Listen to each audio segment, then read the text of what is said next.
página 51. Uma boa ideia começar a apostila hoje na página 51, que na verdade é o início do fim. Nós estamos terminando o volume 1, a primeira apostila de vocês do primeiro ano. Falando sobre um assunto bem bacana, bem legal, que são as leis de Newton.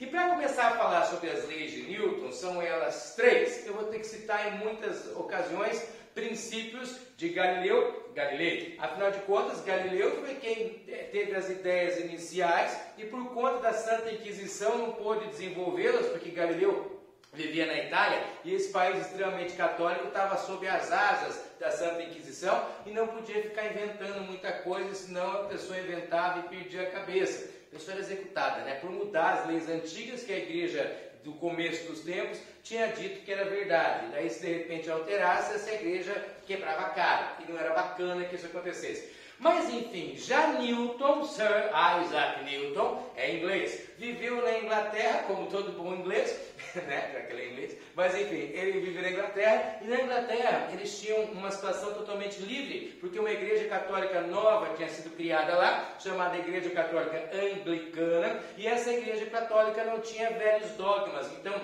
toda a ciência podia se desenvolver naturalmente, sem problemas com raízes do passado. Então o Newton, que era muito esperto, pegava as coisas que Galileu tinha pensado, raciocinava sobre, opa, bacana, tá certo Galileu, e definia as suas leis. Newton, inclusive, depois ia colocar no seu livro chamado Principia, ele coloca lá que tudo que ele inventou foi sempre apoiado no ombro de gigantes, dentre eles um dos maiores, Galileu. Mas enfim, deixa a parte histórica para trás e agora a gente entra, já que a história fica para trás mesmo, a gente entra nas leis propriamente ditas. Começando com a primeira lei de Newton, o princípio da inércia. Para eu entender o princípio da inércia, é bem simples. E eu vou para situações práticas, cotidianas, que acontecem com você, comigo e com todo mundo que você conhece. Já passou por uma situação onde você estava andando num ônibus, por exemplo, pegou um ônibus, não sei o quê, e daí estava no corredor do ônibus, e andando ali no ônibus tipo Alexandra Martins, Alexandra Paranaguá, Via Cais, aquele ônibus lotado, cheio de gente, lá para 6 horas da tarde, perfume venceu, aquela nuvem negra de urubu chegando em cima e tal, porque aquele cheiro desgraçado, aquele povo tudo amontoado, e daí o ônibus, você ali no meio, triste porque estava no meio, né? Não pensou que isso poderia ser feliz, porque triste daquele que está sentado na poltrona do corredor. Todo mundo está de asa aberta e o cara está sentado bem ali, respirando aquele perfume não muito gostoso, porque o perfume artificial já venceu, só está o natural da pessoa. Mas enfim, você está ali no meio, no corredor, e o ônibus de repente arranca. Se o ônibus arrancar, você, se estiver distraído e não segurar em nada, automaticamente não arranca. Fica no mesmo lugar e dá a impressão que você vai para trás, porque o ônibus arranca e você, não é que você, é que na verdade o ônibus foi e você não foi, você ficou parado, porque você queria ficar parado. Diferente disso, pode imaginar a situação assim, você está no ônibus a 80 km por hora, por exemplo, a 80 por hora, e de repente o ônibus freia, sem aviso prévio nenhum. Quando o ônibus freia, você não freia, continua o seu movimento e tal, aquele efeito dominó, todo mundo, né, encoxando o companheiro à frente. O ônibus parou, mas você, porque tem inércia, não quis parar, quis continuar em movimento. Conto uma história nessa hora da aula que fala sobre algo da minha vida pessoal. Então, se eu me emocionar, eu gostaria que vocês levassem em conta que o professor fica chateado quando lembra de coisas de seu passado que são verídicas mesmo, tá? Eu me lembro que eu tinha menos 6 meses de idade. Eu estava na barriga da mamãe. E aí então, mamãe foi passear de moto com o papai. Isso nós estamos falando de 1976, não é assim, 77? Então veja bem, 76, final de 76 mais ou menos. E ela, aquela moça jovem, andando de motoca e tal, junto com o motoqueiro, que era papai, foram passear na cidade deles. Imagina 76, bom, enfim, deixa para lá os detalhes. E aí, enfim, papai foi passear na cidade dele, uma cidade muito grande, uma cidade gigante, parecia tipo assim, Alexandra. É sério, eu acho que era menor que... Não, acho não, é menor que Alexandre. Tem 2 quebra-molas lá nessa cidade. Um primeiro quebra-mola na entrada e um segundo quebra-mola na saída. Quando ele foi sair de moto, foi querer encantar a namorada e tal, ver se de repente ganhava um carinho especial mais tarde, não sei o quê. E aí foi se mostrar para ela. Como é que o motoqueiro faz para se mostrar? Vai fazer gracinhas. Que tipo? Estava no primeiro quebra-mola, foi isso aí. Era uma moto muito potente, era uma CG 50 cilindradas. Não é piada não, era mesmo. E daí ele estava aquele assim, e não avisou. E de repente, e saiu. Quando ele chegou na segunda lombada, ele notou que algo estava estranho. A moto estava mais leve, parecia que algo não batia. Quando ele olhou no retrovisor, a sua namorada, no caso mamãe, estava sentada no primeiro quebra-mola. Quem conhece mamãe sabe, com aquela cara de muitos amigos e muita alegria que ela fica quando é contrariada. Então imagine você, ele arrancou, a moto arrancou e ela não arrancou. Por inércia, ela ficou parada no mesmo lugar em que estava. Ela tinha a tendência de ficar como estava e assim ela ficou. Comigo aconteceu também. Botava eu 13 anos de idade, isso é verdade, gente. Eu tinha 13 anos e eu me lembro que eu fui andar de cavalo. E daí quando eu fui andar a cavalo, eu fui andar num cavalo bravo e tal, que o papai tinha. E aí montei no cavalo e tudo, imagina, dá pra imaginar a cena de chapéuzão, calça jeans, aquela frigideira aqui assim, que é aquele no cinto e tal. E daí sentei na sela do cavalo e tudo e coloquei espora. Cavalo percebe quando é criança que está em cima, quando a gente não é experiente. É claro que com meus 13 anos eu era muito experiente, né? Hoje então sou pior que naquela época. Mas enfim, fui sair do cavalo e tal, e peguei aqui e tal, carquei a espora no cavalo. O cavalo não sei porque não gostou. Espora é como se fosse uma faca enfiada na barriga, ele não gostou muito. E ele disparou com tudo. Professor, você caiu? Não, eu estava firme ali. Quando ele arrancou, eu fui. O desgraçado, em vez de arrancar e cavalgar, que é muito mais gostoso e a gente não cai fácil, ele foi troteando, que é assim. No que ele fez assim, quem tinha colocado a sela, ela é o mesmo. E daí a sela, ela foi descendo, sabe? Ela está aqui assim, ela foi saindo do meio do cavalo e foi descendo, e eu falei, esse cavalo vai pular. E esse cavalo vai pular, esse cavalo vai pular. O cavalo foi com tudo. E foi troteado. Foi, até chegar no aviso. Quando ele chegou perto de um barranco que tinha no aviso, um barranco que tinha ali, o desgraçado, sabe o que ele fez? Foi com tudo, chegou na beira do barranco e ele parou. No que ele parou, o que aconteceu comigo? Eu fui. O cavalo parou e eu não parei. Por inércia, eu continuei em movimento como eu estava. Também posso falar sobre situação de inércia diferente dessa. Você pode imaginar o seguinte, você está andando de carro. Então vamos imaginar que você pegou um carro, e daí não eu, porque eu não faria isso, porque eu poderia ser preso se falasse sobretudo numa aula para menores, como vocês, se estão me ouvindo, que fiz isso. Pego o carro, dou uma velocidade super alta, a via 110, eu dou 110, né? Tá, eu estou ali bem rápido no carro, rádio ligado, musicona, não sei o que, daí tá tocando na rádio aquela música que eu não gosto muito. O cowboy vai te pegar, tarará, tarará, o cowboy vai te pegar, vou te levar lá pro meu rancho. Muito bem, aí de repente, quando eu estou ali no 110 por hora, uma árvore atravessa a minha frente. Quando a árvore atravessa a minha frente, a árvore atravessou a sua frente, professor? Pois é, eu juro que foi assim. Quando a árvore atravessa a minha frente, eu pau, dou-lhe direto na árvore. Quando eu dou-lhe direto na árvore, se eu estiver muito rápido, o carro para. Se eu estiver sem cinto de segurança, eu não paro. Eu saio e vou voando encontrar e abraçar o meu anjo da guarda. Porque por inércia o meu corpo não quer parar. Se eu estava a 110 por hora, junto com o carro freia e eu continuo a 110 por hora e saio voando a 110 por hora. Para que serve o cinto de segurança que tem no carro? Ah, é só para amassar minha camisa. Também, mas ele é usado prioritariamente para vencer a inércia que o seu corpo tem em uma colisão frontal. Se a colisão for por trás, e aí... Para de baliciar.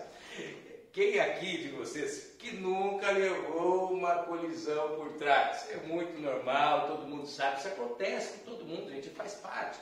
Você está aqui sentado no carro, está aqui assim, esperando um semáforo. Vem alguém desatento e pau, chapuleta a tua traseira.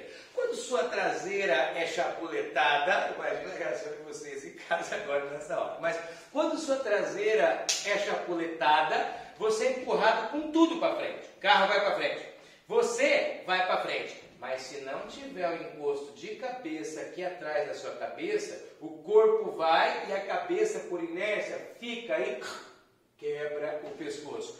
O encosto de cabeça serve para vencer a inércia da sua cabeça numa colisão de traseira. Então você tem o cinto de segurança para vencer a inércia do corpo na colisão frontal. E você tem o encosto de cabeça para vencer a inércia da cabeça numa colisão traseira. O que é? Ainda mais, só um detalhe, eu vou pular isso. Você vai daqui para Morretes. Delícia para Morretes. Restaurantes, né, professor? Para você que é abastado e gosta de gastar dinheiro, eu que sou pessoa segura e econômica, eu faço diferente. Eu vou para Morretes, vai para o Rio. Não para aquele que paga. Vou para os rios daqueles que é de graça. Vai para o rio, descer o rio de boia, a boia aqui eu mesmo levo, eu encho lá e tal, nada de pagar o aluguel daquela uma de câmara de pneu de caminhão. Mas enfim, quando eu vou para Morretes, daqui para lá, é cheio de curva, né? Imagina que eu vou via Marta, que é onde tem mais curva, a primeira estradinha, cheia de curva.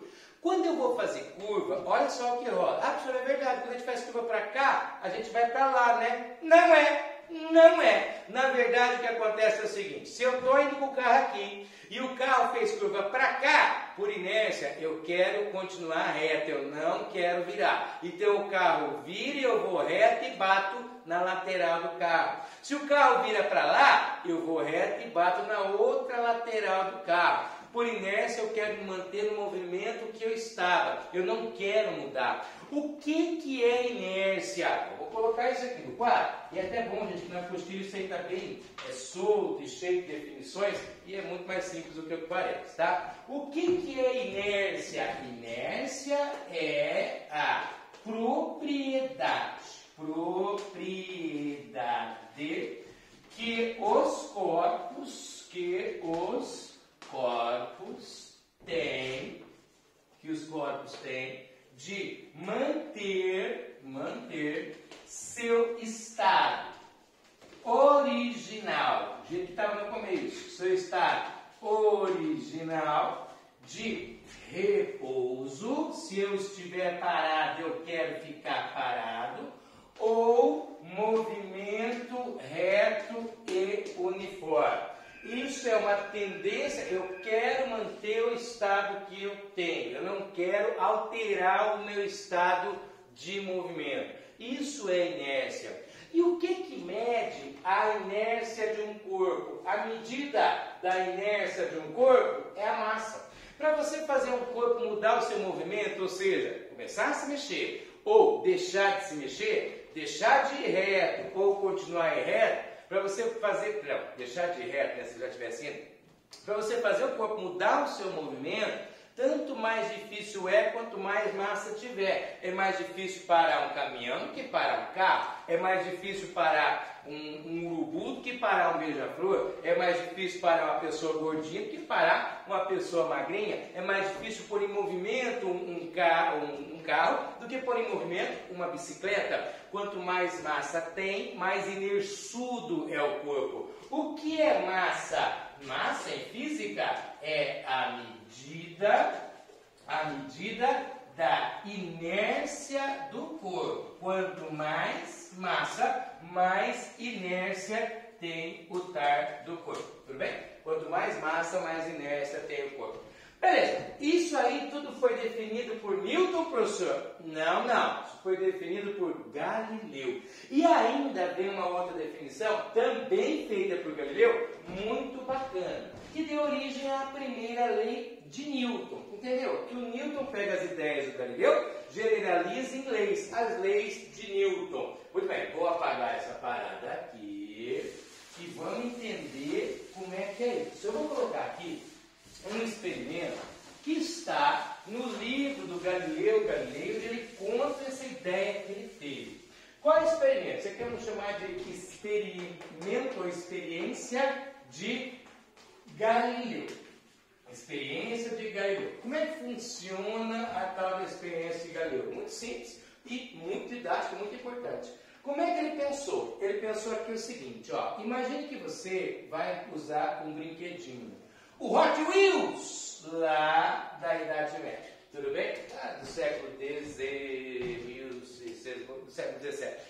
Ele inventou uma espécie de Hot Wheels. Ele imaginou um brinquedo que era com duas rampas super lisinhas, uma coisa fofa, super lisinhas como essas rampas aqui, super lisas como essas, e uma bolinha. Essa bolinha, ela saía dessa posição, é super liso aqui, tá? Saía dessa posição, nesta altura H, e ele soltava essa bolinha e deixava ela descrever a sua trajetória. A bolinha então fazia isso.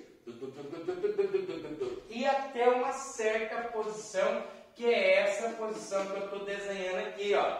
Qual a posição? A posição em que a bolinha se encontrava na mesma altura de que ela havia sido solta.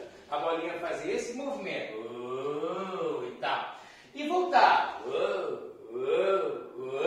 Gary brincou umas 5, 6, 7, 8 vezes, e daí como não era pilha eletrônico, não tinha como desmontar e estragar o brinquedo, como todos nós já fizemos na nossa vida, eu fazia muito.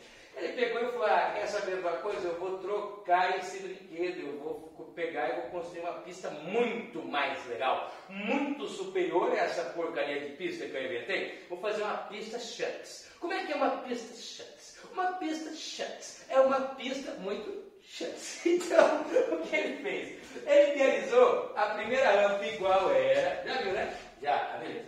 Igual, só deixa eu copiar. Aqui não tem isso. Beleza. Primeira rampa como era, a segunda rampa ele fez muito mais radical, super maneiro. Olha só como é que era a outra rampa que ele fez. Tá com cara de paisagem, né? Também. Soltava a bolinha e a bolinha fazia. E a bolinha chegava até essa, diminuiu o tamanho a bolinha, por exemplo, essa altura aqui novamente. Qual altura? Chegava até a altura H, a mesma altura de que a bolinha tinha sido inicialmente solta. A bolinha ia, fazia o bararará e voltava de novo. Ele brincou com isso e falou, não é tão chance quanto eu imaginei.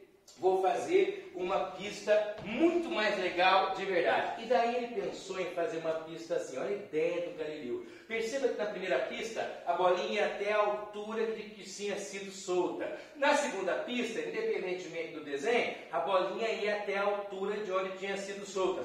E no terceiro desenho, ele vem e faz isso aqui, ó. Continua com a rampa igual e fala, agora eu vou se superar. Assim ele pensou desse jeito. E aí ele fez uma pista que era assim, ó. Olha isso, ó. O que significa essas reticências aí? Uma pista que nunca mais acaba e é plana para sempre. Ele solta a bolinha lá de cima. A bolinha sai, a bolinha começa a descer, e a bolinha chega no plano e aqui ela já tem velocidade e ela continua indo, go on. E a bolinha vai e vai e vai. É só que vai. A pergunta é, quando esta bolinha deixará de ir para frente? E a resposta é, a bolinha apenas deixará de ir para frente quando encontrar a altura por ela outrora perdida. Ou seja, nunca. A bolinha vai se mover indefinidamente para frente e não para jamais, porque como aqui embaixo é plano, ela fica, cadê a altura, cadê a altura, cadê a altura, cadê a altura, cadê a altura, cadê a altura? Não acha a altura? Não para não. A bolinha continua o seu movimento forever e não vai parar jamais. A bolinha vai. Ou seja, a bolinha se move instantaneamente, ou infinitamente. Ou seja, se nada ajudar, nem nada patralhar esse movimento dessa bolinha, essa bolinha vai continuar com a mesma velocidade que ela tinha quando chegou na base do plano. Quando ela chegou aqui, ela tinha uma velocidade. Essa é a velocidade que ela vai ter para sempre. Se ninguém der um empurrãozinho, não vai aumentar a velocidade. Se ninguém der uma freada, fizer uma força contra, não vai diminuir a velocidade. A bolinha vai manter a mesma velocidade que tinha quando chegou na base do plano. Baseado nessa experiência de Galileu, Newton escreve a primeira lei de Newton. Então vamos lá. Enunciado da primeira lei de Newton, todinha baseada no princípio da inércia de Galileu Galilei. O princípio diz o seguinte, vou escrever: se a somatória das forças que agem num corpo for nula. Isso, professor? Que isso? Se a somatória das forças que agem num corpo for nula, ou seja, se esse corpo não tiver força resultante, nem que ajuda, nem que diminui. Eu posso ter um corpo com força nenhuma agindo e a somatória das forças que agem nele é nula, ele tem nada. Eu posso ter um corpo com força agindo para frente e o mesmo tanto agindo para trás, e eu continuo tendo uma força resultante nula e esse corpo continua tendo o mesmo movimento. Ou seja, se a somatória das forças que agem num corpo for nula, tendo nenhuma, ou tendo várias que se anulam entre si, né? Se for nula, este mantém seu... Quer acento aqui? Vou deixar, tá? Mantém seu estado original de movimento reto e uniforme, MRU, ou repouso. Movimento reto e uniforme, MRU, ou repouso. Trocadilhos. Se nada ajudar, nem nada atrapalhar, força resultante for zero, o corpo fica como estava. Estava parado? Vai ficar parado. Estava andando? Vai ficar andando. E em linha reta, não vai fazer curva. A Terra, por exemplo, está girando em torno do Sol a partir da inércia do planeta. Como assim inércia? A Terra está movimentando-se assim, direto. A força gravitacional do Sol é que faz com que a Terra faça curva. Se a força gravitacional do Sol parar de agir, ou seja, nada ajudar nem nada atrapalhar, a Terra para de fazer a curva e a Terra vai embora e some e a gente morre, porque sem Sol nós se ferramos. Tudo bem? Entendeu a parada? Então veja, se o corpo está em repouso, para o corpo ficar em repouso, precisa não ter força nenhuma agindo sobre ele? Não. Pode ter várias forças, desde que essas forças se anulem e a força resultante seja zero. Para um corpo ficar em movimento, tem que ter força agindo sobre ele. Para ficar em movimento sem alterar a velocidade, não precisa ter força agindo nenhuma sobre ele, ou pode ter várias forças agindo sobre ele, de modo que a resultante delas seja nula e o corpo mantenha o movimento que ele está. Princípio da inércia, primeira lei de Newton. Se você não se lembra, quando eu dei a aula, uma aula que a gente fez no nono ano, vocês estavam no nono ano, a gente foi se conhecer, ter aquele primeiro contato, naquele momento eu dei essa aula, não na íntegra como agora, mas pedacinhos dela, tá? Muito bem, agora, já que a gente já entendeu a primeira lei de Newton, vamos falar da terceira. A terceira lei de Newton, e não menos importante, tem tudo a ver com essa, tá? Tudo a ver. O que diz a terceira? Senhor, não seria melhor, assim? Eu acho que seria legal. O livro, eu achei que seria legal se a gente começasse pela segunda. Primeira, segunda e terceira. Não, didaticamente a gente usa sempre assim. Primeira, terceira e segunda, tá? Então, a terceira lei de Newton, mais simples de explicar e mais rápida, inclusive, do que a primeira lei de Newton. É o princípio da ação e reação. Princípio da ação e reação. Mas como é que funciona esse princípio da ação e reação? Já vou enunciar, ação e reação. Toda ação sempre existe uma reação de mesma intensidade, reação de mesma intensidade, mesma, professor, sim, mesma intensidade e sentido oposto. E vai caber, eu juro que vai. E sentido oposto. Gente, vai ficar muito horrível na filmagem? Espero que não.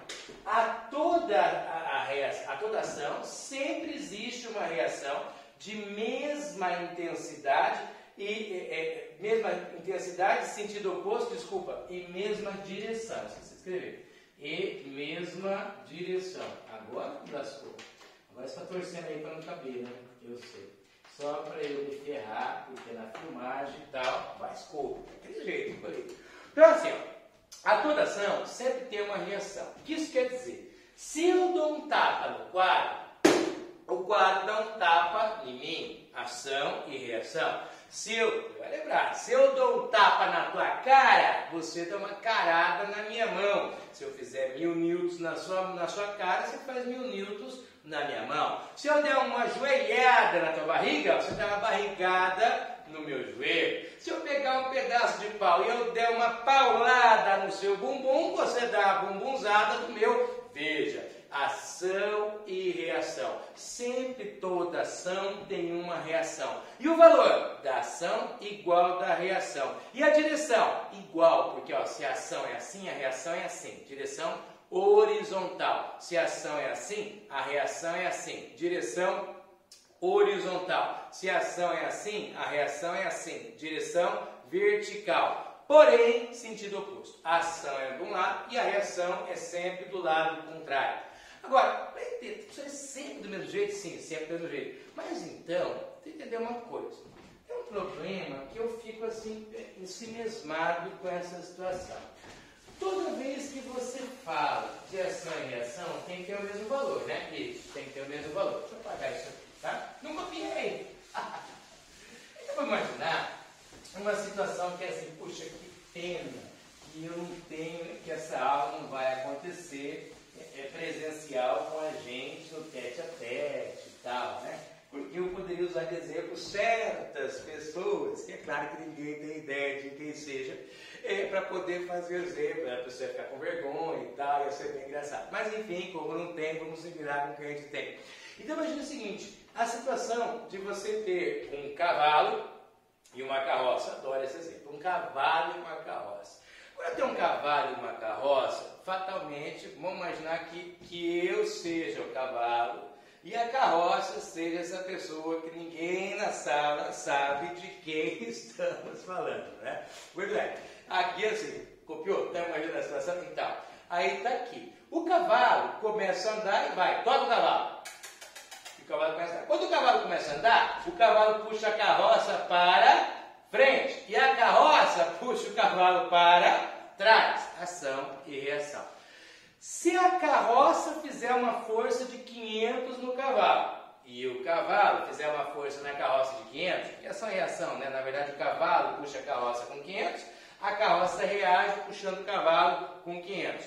Então 500 para trás, 500 para frente, ação e reação, a resultante dá zero. Se a resultante dá zero, pela primeira lei de Newton, quando a força resultante é nula, os corpos têm que ficar como estavam. Então a carroça e o cavalo vão ficar assim e não vão se mover.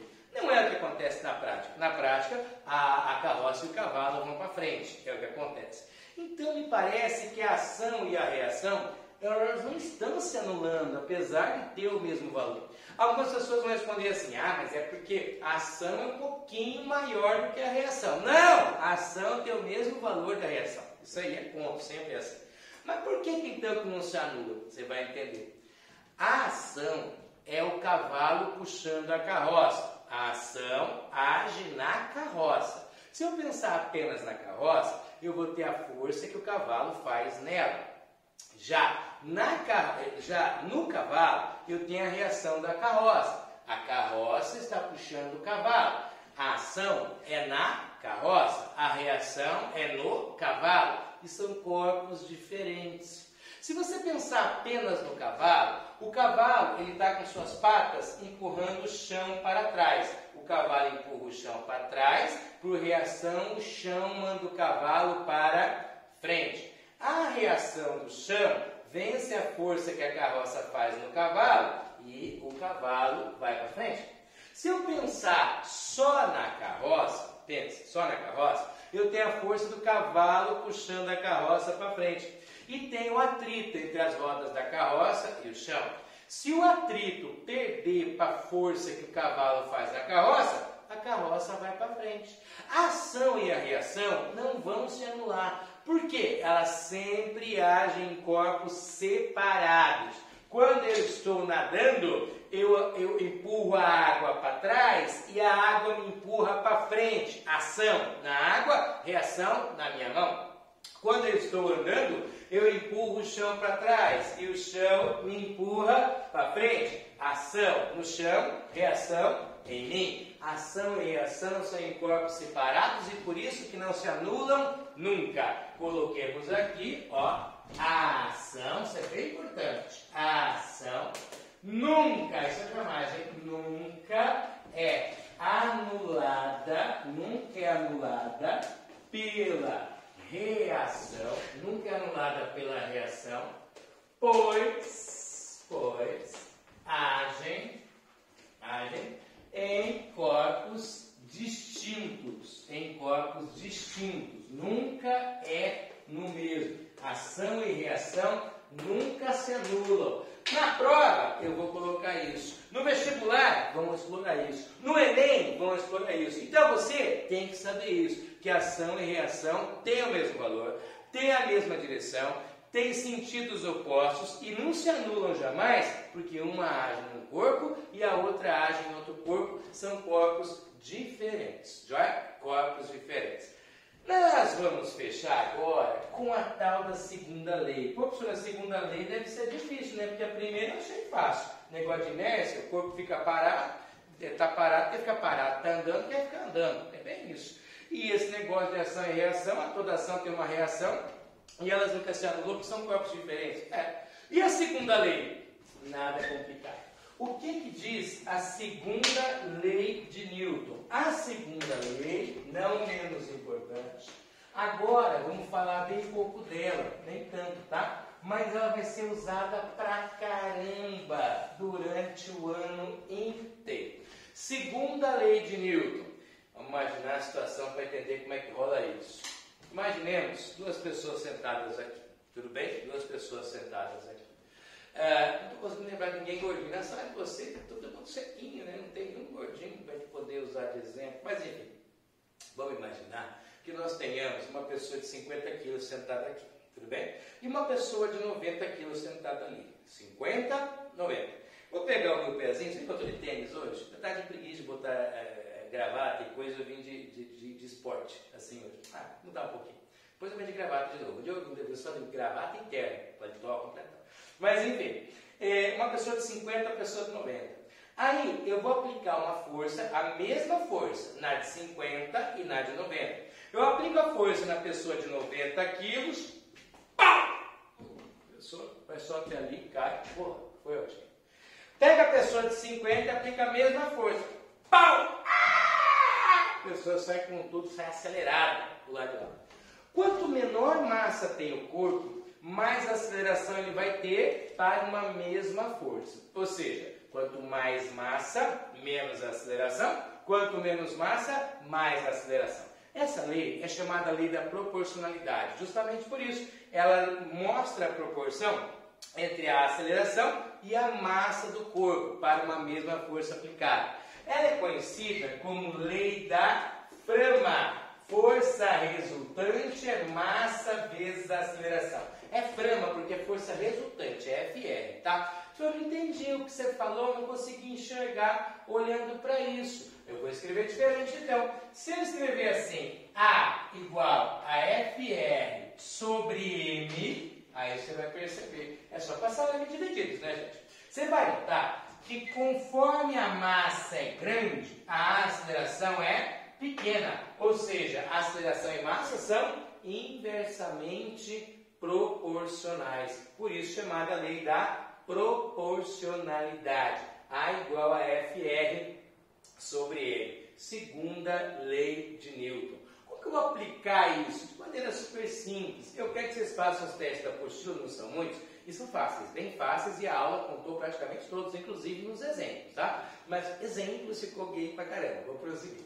Então agora eu vou dar um exemplo para você, e esse exemplo vai ser o seguinte, ó. Vamos imaginar que eu tenho um corpo de massa igual a 2 quilos. Esse corpo está sob a ação de duas forças, conforme eu estou ilustrando aqui para você. Assim, aí aqui uma forcinha azul e uma outra vermelhinha, de menino e menina, segundo a ministra Damares, a ministra não sei o quê. Mas enfim, confesso, não lembro o que era bem isso. Mas assim, aqui eu tenho uma força de 6 newtons e aqui uma força de 8 newtons. Assim. Eu quero saber quanto é a aceleração que aquele corpo vai ter. Bom, primeiramente, igual nós vimos na última aula, eu tenho que achar a força resultante que haja ali. Tem gente que é ligeiro, enxergou ali o perpendicular, já enxergou o Pitágoras, pitagórico, 3, 4, 5, 6, 8, 10, já falou na aula. Outro vai ter que pensar um pouco. Então tá bom, eu vou pegar isso aqui, vou colocar um na pontinha do outro, tá? Ai, professor, vou sim. Aqui um de 8, aqui um de 6, né? Um na bundinha do outro, olha só o que eu fiz. Um na bundinha do outro. A resultante vai ser esse aqui, ó, que liga cabecinha, cabecinha, bundinha, bundinha. Essa vai ser a força resultante. Como eu sei que eu tenho um triângulo aqui, esse triângulo retângulo aqui tem lados 6 e 8, o pitagórico me diz que é 3, 4, 5, multiplico por 2. 3 vezes 2, 6, 4 vezes 2, 8 e 5 vezes 2, 10. Fatalmente a força resultante vai dar 10 newtons. Vou pagar o lado de lá só para colocar, já que não tem por que eu ficar embolando o quadro aqui. Então eu vou calcular. Se você não sacou que vai dar o 10, faz o Pitágoras padrão. Como assim? Pitágoras padrão é isso aqui, ó, aqui lá. Hipotenusa ao quadrado é igual à soma dos quadrados cabeços. Tá bom? Vai achar o 10. Força resultante ao quadrado é igual a 36 mais 64. Força resultante vai ser, então, a raiz quadrada de 64 com 36, 100. A raiz quadrada de 100 vai dar 10. Força resultante igual a 10 newtons. Sabendo a força resultante, para eu calcular a aceleração, Brahma, força resultante igual a MA. A força resultante é 10. A massa eu já informei lá, que é 2. E a aceleração é a aceleração que eu quero saber. A aceleração vai dar 5 metros por segundo ao quadrado. O exercício que eu poderia perguntar, misturando um pouco do que a gente aprendeu há 2 semanas atrás, quanto é a velocidade daqui 3 segundos? Não seria difícil. Se a aceleração é 5, quer dizer que a velocidade está aumentando de 5 em 5. Daqui 3 segundos, se partir do repouso, vai ser 15. 5 vezes 3, 15. Daqui 4 segundos, a velocidade vai ser 20. E o teste podia cortar tudo isso e já perguntar assim, ó. Massa 2, força 6, força 8. Quanto é a velocidade daqui 3 segundos? Você vai fazer todo esse processo, achar a aceleração e aí descobrir a velocidade na equaçãozinha da aceleração. Ou simplesmente, 3 segundos, 3 vezes 5, 15. Velocidade é 15 metros por segundo. Isso é uma aula bastante teórica, tá? Essa parte de leis de Newton é bem teórica mesmo. Conta, só tem essa. Nós vamos fazer alguns testículos de tarefa. Lembra que agora tem aquele negócio da tarefa, tem que apresentar para mim dia 23, e essa inclusive, tá? Passei meu tempo já como sempre. Então, veja lá, nós vamos marcar agora exercício para fazer de tarefa. Lembre-se que a tarefa que você faz é a que eu também faço, que eu também vou ter que fazer a tarefa e corrigir e tal. Deixar ali tudo prontinho para entregar para você no dia 23. Eita, nós! Então, lá na página 56,